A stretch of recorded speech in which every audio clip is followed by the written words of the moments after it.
Um, Thank you so much for joining. Oh, you're so welcome. I've had such a good time doing this show, so I'm really glad that there's people that want to give it a little bit more, a little bit more oomph. And it's just been a really lovely group of people to work with. So I'm glad that they're getting some light shown on them because they were really Brat TV were great people. I've been in this business a long time, and it's been a Yeah, really great group of people to work for. So I feel very lucky. yeah, yeah. Talking about the show, how did you get involved with the series? You are on Attaway General, and you also appeared on Juniors. So, how did you get the series? To be on the series Attaway General for that. Sure, it just an audition. My manager called, and I've been a professional actor for many years, and so I auditioned for TV, film, commercials, voiceover, and this just came up. My manager sent me an email and said, "You have an audition on such and such day." Um, or it was a self tape. That's how it went first. Was do the self tape, and I had a lot of fun doing the self tape and sent it in. And then literally it was weeks later, I'd forgotten about the audition.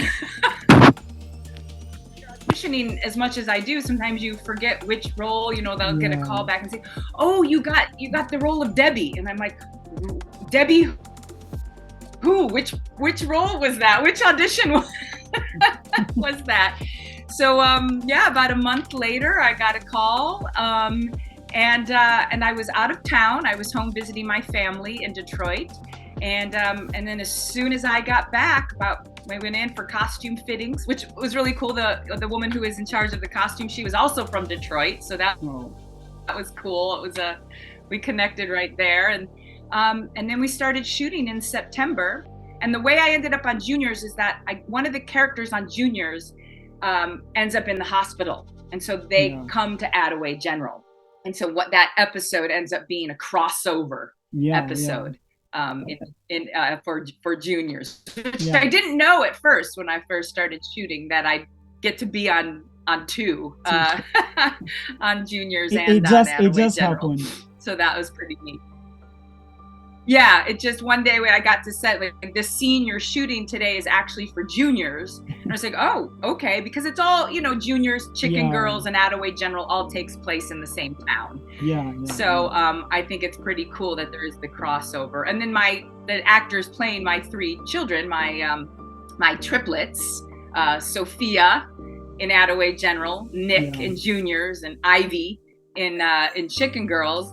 It's kind of cool having that little bit of crossover. I haven't ended up on Chicken Girls yet. We'll see what happens next season. Yeah, yeah, yeah, yeah. So you play the character of Stephanie Anderson on the show.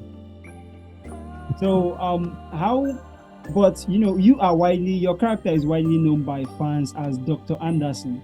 So how would you describe your character? Well, there's a lot of backstory, which they've revealed a little bit of it, and I'm hoping maybe we get more into it in the second season. But my character, Stephanie, was born and raised in Attaway. So I grew up there. And then I went off to New York.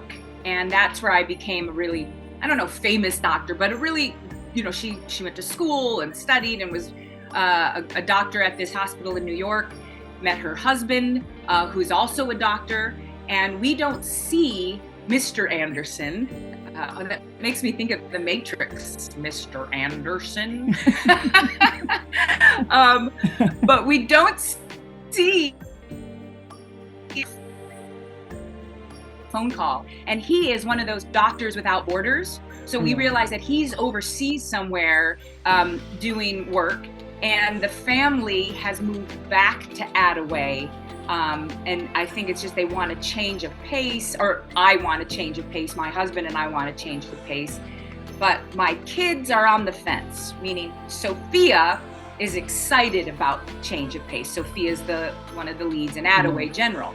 She's excited to move back to Attaway, but Nick, who's one of the leads on Juniors, Nick is not happy about it. You know, New York City to a small town, right? So he ends up getting in a lot of trouble, which is some of the storyline in Juniors, is watching Nick sort of deal with his tendency to want to party, right?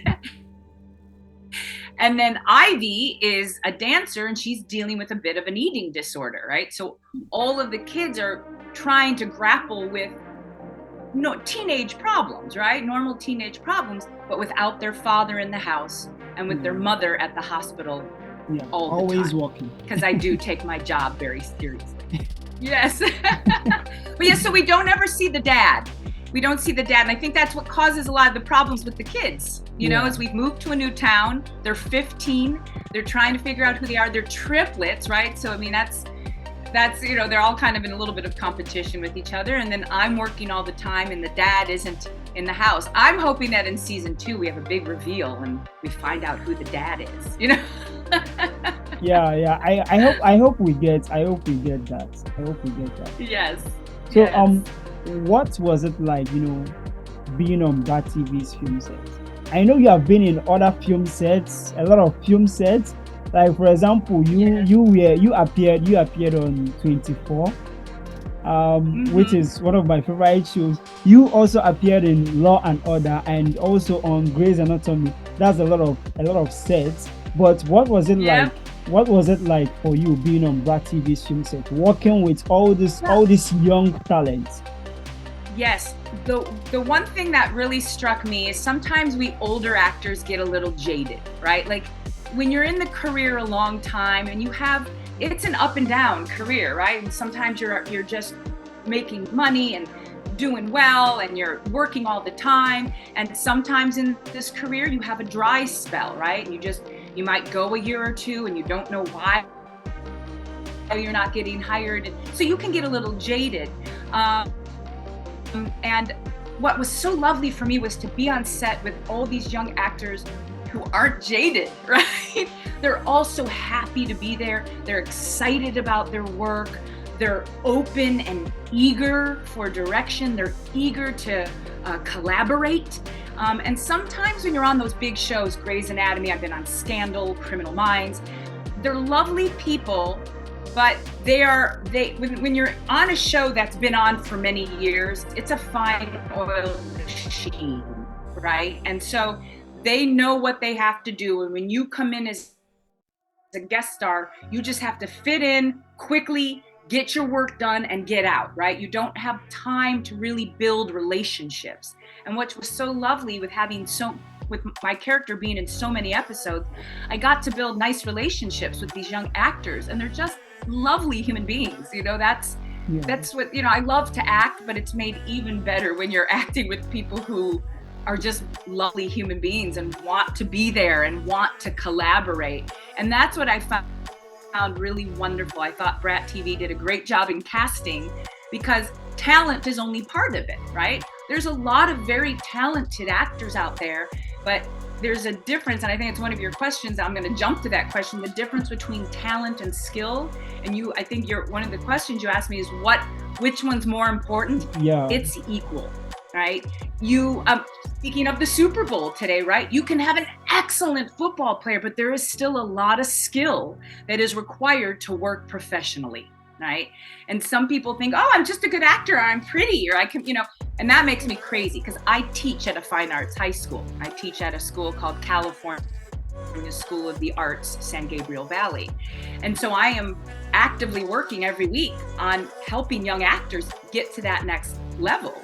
And talent is only part of it. There's a lot of skill that's required when you're on a film set, right? You have to know your framing. You have to make sure that you're not moving too much. Like you and I right now, like we're in this, right? If I were doing a lot of this, like if you were watching a movie and you saw a lot of that, you'd be like, oh my God, it's making me crazy, right? On stage, you can do that. In film, it can be a hard thing to be still, right? To make sure I'm in close-up, that I'm physically still, that my eye line is the right place. Like I can't be looking too far off camera, right? I have to know where the lens is, but I can't look right into lens either. Yeah. So there's just lots of bits and pieces of skill that you need to know when you're on set, you need to know the terminology, back to one, you know, all of these sort of things. This shot's MOS. So these kids, I thought, had a really good understanding. They all had talent, and a lot of them, some of them were new and were learning skill, but they were so open and available. And that's the big thing as an actor. You have to be open and available. I had a great time on set, a really great time. Cool. That's amazing. I'm happy that you had a great time, you know, on set of Brat TV. It's amazing. It's amazing. So you have already answered my next question. So I'm gonna leave that and jump to the next one. So so the next one is how does it feel, you know, when I was messaging you said you were directing, so how does it feel to be a director and an actor at the same time? Well, I haven't had much experience doing it at the same time. If I'm acting, I'm acting, and if I'm directing.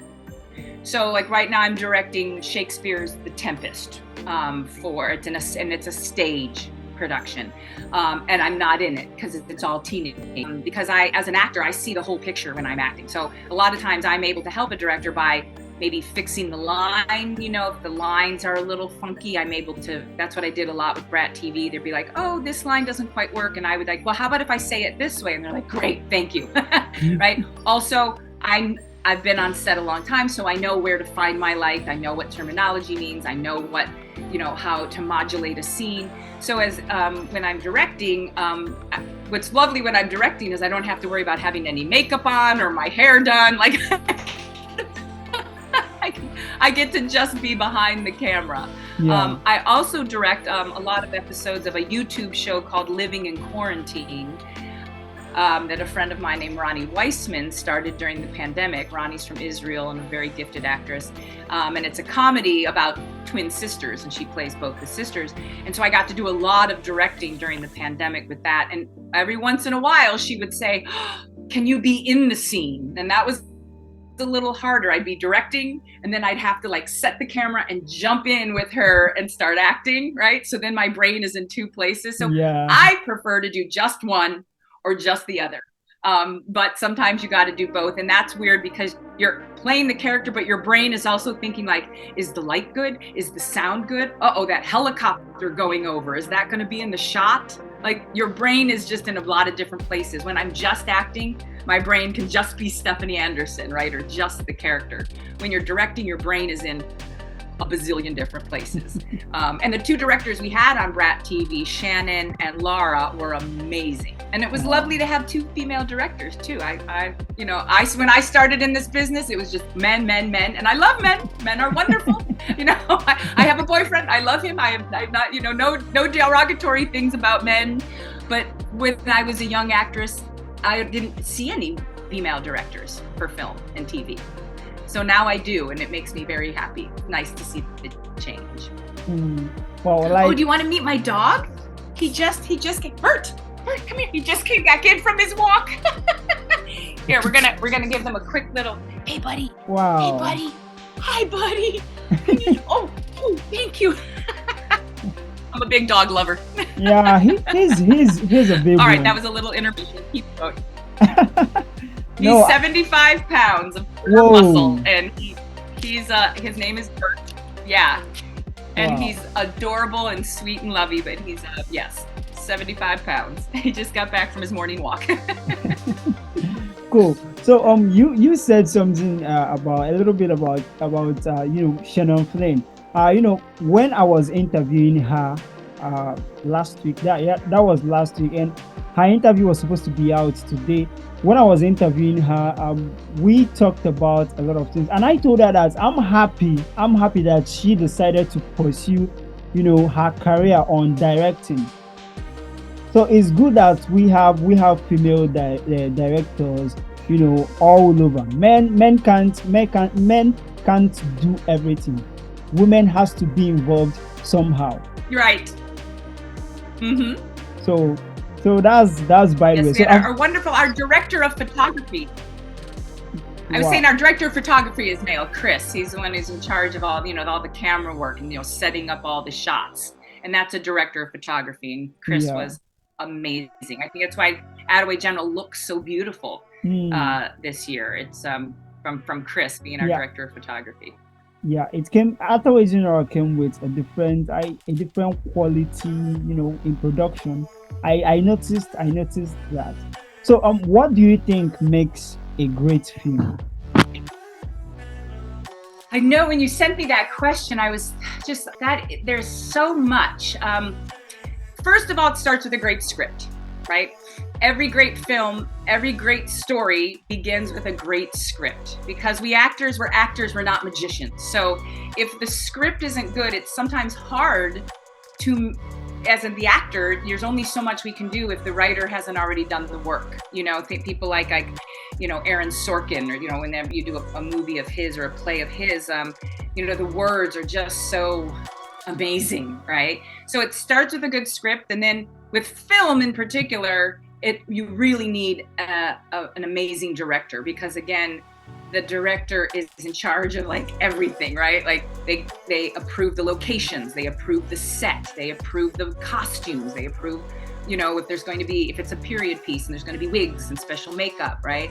And then in the casting, right? Once you have that great script and a great director, the only way for that story to get to the audience is through the actors.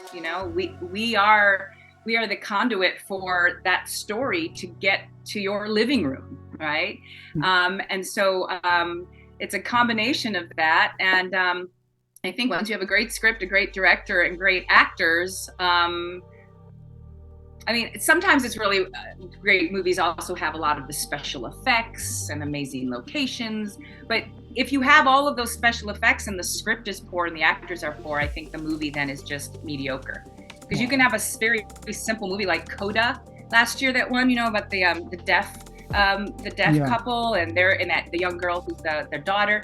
It's just a beautiful story, right? And you just want to follow what her experiences is. And there's not a bunch of car crashes and explosions and spaceships, and we don't always need all of that. We just need a really beautiful story to be told well, because we're humans. We want to know what other humans are going through, Yeah. I agree with you. So what else do you like doing other than acting? What else do you do, or do you like doing other than acting? I love hiking, and so I have this big dog and this wonderful boyfriend, and we live near Griffith Park here in California, in Los Angeles. And during the pandemic, when they closed Griffith Park, we went under the police tape anyway. And we snuck into the park and took the dog off leash and because Griffith Park is one of the biggest parks in America. It's 4,000 square acres. And we were just in the park. It's glorious. So we really love to be outdoors, my boyfriend and I. And so when we travel, wherever we travel, we really like to get up into the mountains. He's from Northern California, so we go up to visit his family, and it's on another world up there. And so I'd say hiking, being outside, and then I'm a former dancer as well. So I don't dance professionally anymore, but I do tend to dance around the apartment a lot. My boyfriend's always making fun of me. I would love to see that. Face. I would love to see Maybe you in the dance. next interview. Maybe in the next interview. Sure. So yeah. Out of everything, what was your favorite thing about filming on Brat TV? What was your favorite thing about filming on Brat? My favorite thing about being on Brat TV? Yeah.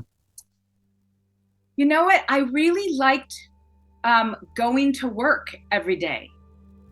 Sometimes when you guest star, like when I did Grey's Anatomy or Criminal Minds, it's one day, it's 2 days, maybe 3, right?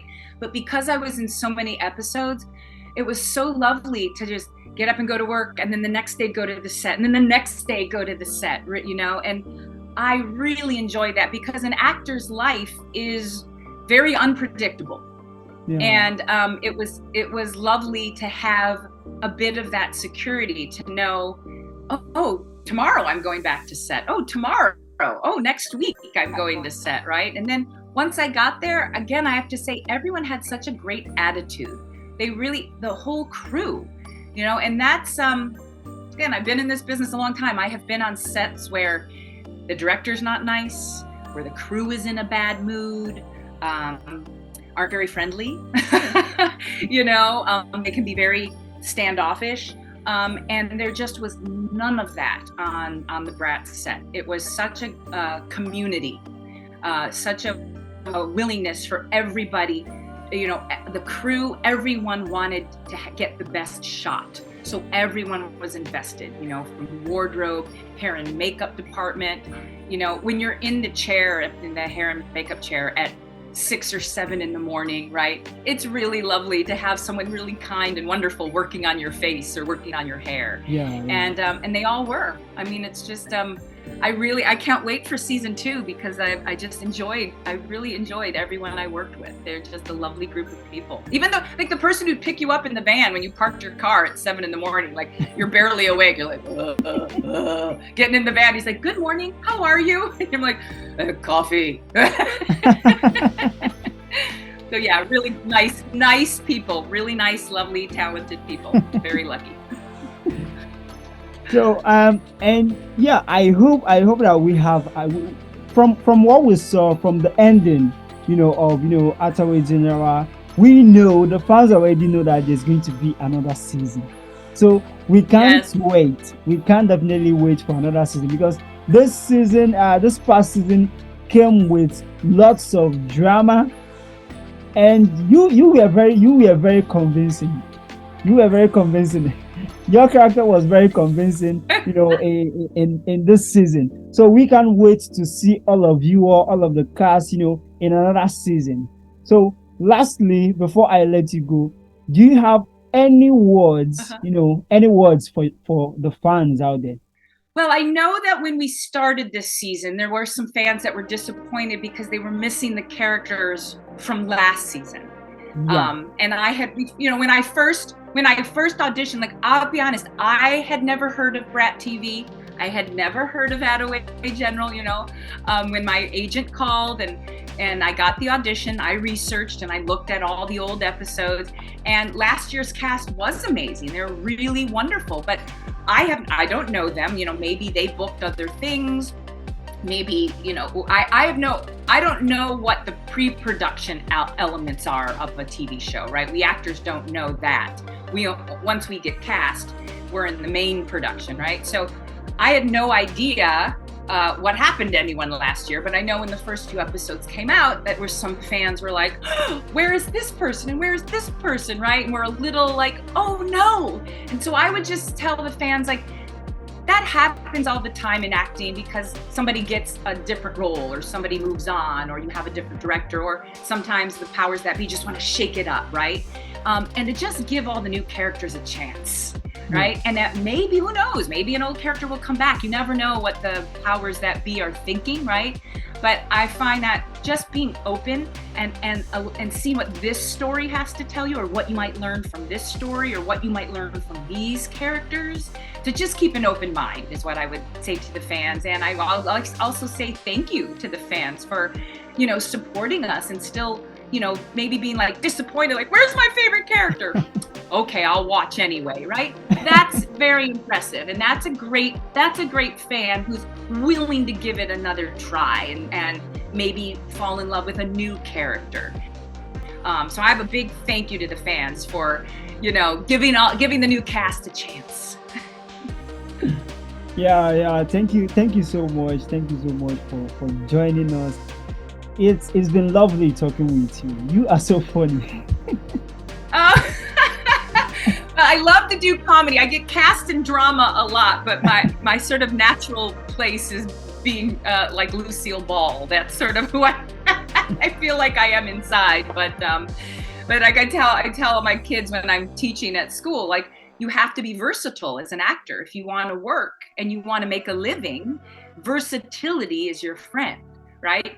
Drama, comedy. I have a movie out right now on BET, on BET Network, and it's called Imani, and it is a dramatic action film, and it's a young Black woman who we start out seeing that she's just a housewife, and you start to realize that she was a former a soldier in the Afghanistan war, and she is like a killing machine, but her memory's been wiped, right? And I was her general in the Afghanistan war, and now I'm running for president. So it's a very different character from Dr. Stephanie Anderson. Yeah. You know, it's a real badass woman. And when we had the premiere last month, I had people who know me personally and then saw the film and were like, oh my God, it's like a completely different human being from you. And I was like, that's why we're actors, right? I mean, you know, it's fun to play a bitch. I don't want to be a bitch. I just want to play one, right? Like, and so that's kind of what I do in Imani. It's just a very different character. But to me, that's what's fun about acting, right? Is figuring out what this human being's story is, or what this human being's motivation is, right? Like our job as actors is to relay the human experience. Yeah. And if we are not willing and open to telling a lot of different experiences, and some can be uncomfortable, right? Sometimes it's not fun to play the bad guy, the person that everyone hates, but it's necessary for the story. Right? So you really have to just be invested as an actor. You can't always be like the pretty nice girl, right? Like boring, right? So I feel like that's been what I think my gift has been as an actor, is to be able, you know, I mean, God gave me this white female body, right? What can I do with it? What can I can be, you know, the sweet, nice mom. I can be a real badass. I can be someone you hate. I can be a sweet, kind teacher. I can be an alcoholic. Like, there are so many stories that we as actors can tell. We just have to be willing. We have to have our instrument. Like if you played the trumpet or you played the guitar, you wouldn't only want to play 3 notes, right? You wouldn't only want to just play the same 3 chords. And that's how I feel as an actor. I wouldn't want to, if I were a painter, I wouldn't want to just paint with, you know, blue and orange. I'd want to paint with a lot of colors. And so that's how I feel as an actor. That's my goal, is to how many colors can I bring to a project. And that's what's fun for me. Awesome. So thank you so much. Thank you so much, Elyse Mirto, for, you know, joining us on Brat Universe. It's an honor. We can't wait to, you know, see what the next season holds for your character. And thank you so much for joining us here on Brat Universe. It was an honor. Thank you so much. You're so welcome. It's so nice to meet you, and I look forward to an interview for season 2. Yeah, sure. You will. The funny part right now is I'm not in the US. I'm actually in Africa right now. I'm from Africa. I'm from Nigeria. So that's wonderful. When I was doing Imani, the film I was doing, the makeup artist, she was from Nigeria as well. The woman who put my makeup on every day. Yes. So no problem. So wonderful. Hopefully you can see that movie. I don't know if you get BET there, Black Entertainment Network, but try and check out Imani as well. I think it means faith. I'll find my way. I'll find the movie. Don't worry about that. Okay. So thank you so much. Thank you so much. I have to let you go. Thank you so much. You are so welcome. You have a wonderful rest of your day, and hopefully I'll get to meet you in person someday. Hey, sure. You. Okay. Bye. Bye. Have a great Sunday. Thank you. Bye-bye.